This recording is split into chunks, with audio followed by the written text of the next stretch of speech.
ఓ అతడు, ఓ కలేజా. సో మహేష్ బాబు గురూజీ అంటే ఆ రేంజ్ ఎక్స్పెక్టేషన్తో వెళ్ళాను. సో మూవీ విషయానికి వస్తే మీనాక్షి గారిని ఎందుకు తీసుకున్నారంటే మందు పోయించడానికి, భుజాలు తడవడానికి. So hello guys, this is Pavan and here our non spoiler review of Guntur Kaaram. So first నా ఒపీనియన్ చెప్పాలంటే సంక్రాంతికి రాకుండా ఉంటే బాగుండేమో ఈ మూవీ. కానీ ఏ మాట కామాట, first of all Mahesh Babu గారి లుక్స్ అయితే మాత్రం సూపర్ ఉన్నాయి.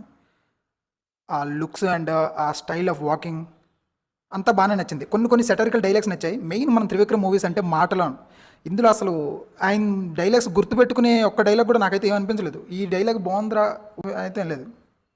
గట్టిగా చెప్పాలంటే త్రివిక్రమ్ గారి మార్క్ అయితే అస్సలు కనపడలేదు. స్టోరీ అయితే ఏం లేదు అసలు. మహేష్ బాబు గారి మూవీస్ మినిమం గ్యారంటీ ఉంటాయి, అంటే బాగలేకపోయినా కానీ చూడాలనిపిస్తుంది. ఒక స్పైడర్, ఒక కలేజా, ఒక వన్ నేను ఒక్కడే, ఇలాంటి మూవీస్ ఫ్లాప్ అయినా కానీ మనకి ఇంట్రెస్ట్గానే ఉంటాయి.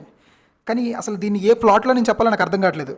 బాబు మూవీని ఇంత డిసప్పాయింట్మెంట్గా చూడాల్సి వస్తుంది అనుకోలేదు. మరి వల్గర్ సీన్స్ లాంటివి అయితే ఏమి ఉండవు, ఫ్యామిలీ వెళ్ళి అలా కూర్చొని చూసుకోవచ్చు. ఫ్యాన్స్ కోసం ఎంజాయ్ చేసే స్టఫ్ కూడా ఏం లేదంత. ఫైట్స్ కూడా అసలు ఇంకా ఎన్నాళ్ళు సార్ ఆ ఫైట్లు చేస్తారు, ఆ స్లో మోషన్ ఎఫెక్ట్స్, ఆ ఫైట్లు గాల్లో ఎగిరిపోవడాలు కొంచెమైనా రియలిస్టిక్గా తీయండి సార్. ఇప్పుడు ఆడియన్స్ అప్డేట్ అయ్యారు, చూసేవాళ్ళు దృష్టి కోణం అంతా మారిపోయింది, ఆడియన్స్ అప్డేట్ అయ్యారు.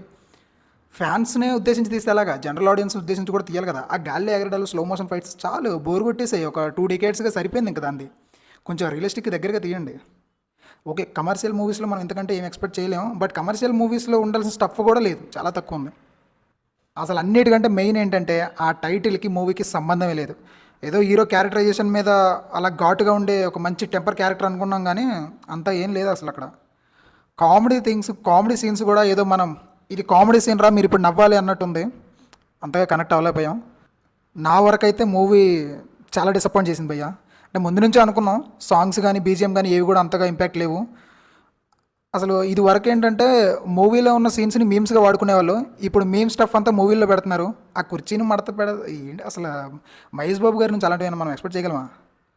సాంగ్స్ మైనస్, అసలు సాంగ్స్ అయితే ఏం లేవు. ఫైట్స్ కూడా అసలు ఒక ఫైట్ కూడా చూడాలి ఎంటర్టైన్మెంట్గా ఉందనేసి అయితే ఏం లేదు. త్రివిక్రమ్ గారి మూవీస్లో ఎప్పుడైనా మీరు గమనించుంటే మూవీలో ఒక సాలిడ్ ఫైట్ అనేది ఉంటుంది. ఆ ఫైట్ ఎలా ఉంటుంది అంటే ఒక యూనిక్గా ఉంటుంది ఫైట్. ఇప్పుడు అరవింద సమేతలో ఫస్ట్ ఫైట్ కానీ, సన్ ఆఫ్ సత్యమూర్తిలో సూట్ కేస్ రాబరీస్ ఆ ఫైట్ కానీ, అత్తారింటి దారేదిలో గ్లాసెస్ పెట్టి అలా ఒక యూనిక్ ఫైట్ సీన్స్ చేశారు. బట్ ఇందులో యూనిక్నెస్ అంటే ఏం కనపడలేదు.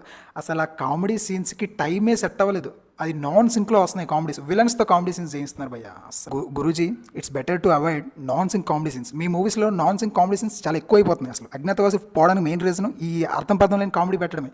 మళ్ళీ మీరు తిప్పి మళ్ళీ గుంటూరు కారంకి అదే అంత అసలు ఎవరికి నవ్వురని కామెడీని ఎందుకు మీరు చేస్తున్నారో నాకు అర్థం కావట్లేదు. బట్ గురూజీ నుంచి అయితే త్రివిక్రమ్ నుంచి ఎక్స్పెక్ట్ చేసిన మార్క్ అయితే అస్సలు లేదు, అది చాలా బాధాకరం.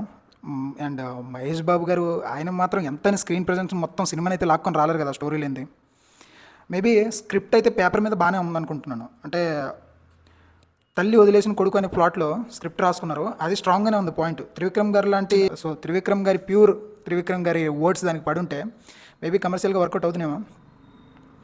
బట్ త్రివిక్రమ్ గారి మార్క్ అయితే అసలు ఇందులో లేదు. ఆ ఫ్లాట్ తక్కువ అయిపోయింది. అసలు క్లైమాక్స్ ఏమో, అది క్లైమాక్స్ అంటే పెద్ద క్లైమాక్స్లో లేదు. ఏదో ఆయన అంతకుముందు సినిమాల్లో ప్రీ ఇంటర్వెల్కి వచ్చే సీన్స్ అవి క్లైమాక్స్లో చేస్తారు ఇప్పుడు. సో నేను ఫైనల్గా ఏం చెప్పాలనుకున్నా అంటే fans and especially lady fans అయితే స్క్రీన్ ప్రజెన్స్ బాబుని చూసి అయితే ఎంజాయ్ చేస్తారు, ఎందుకంటే మహేష్ బాబు చాలా బాగున్నాడు ఈ మూవీలో. అండ్ జనరల్ ఆడియన్స్కి అయితే అంతగా నచ్చదు, ఫ్యామిలీ ఆడియన్స్ ఓకే అనుకుని వస్తారు బయటికి. మ్యూజిక్ లవర్స్కి అయితే అసలు ఏం ఎక్కదు, సీట్లో కూర్చోవడం కూడా కష్టమే. యాక్షన్ సీన్స్ మాస్ ఆడియన్స్ అయితే కొంతవరకు సాటిస్ఫై అవ్వచ్చు, మేబీ కొంతవరకు, not at all.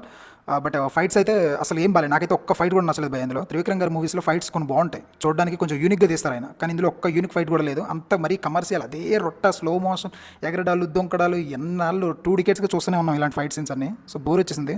So Mahesh Babu గురించి మాత్రమే 2 points అంతే, నథింగ్. ఇంకా ఎవరి గురించి ఇచ్చేదేం లేదు. ఎందుకంటే మహేష్ బాబు గారు అనిపిస్తుంది ఆ డ్యాన్సింగ్లో కాస్త ఆయన చేసిన కష్టం అదంతా కనబడుతుంది, బట్ వర్కౌట్ అవ్వట్లేదు. సో మన రేటింగ్ వచ్చేసి 2 out of 5. So that's it guys. So మీకు ఆల్రెడీ మూవీ చూసిన వాళ్ళైతే నా రివ్యూతో ఏకీభవిస్తే ఒక లైక్ కొట్టండి, అండ్ మరిన్ని అప్డేట్స్ కోసం సబ్స్క్రైబ్ చేసుకోండి. This is Pavan Kalga and signing of.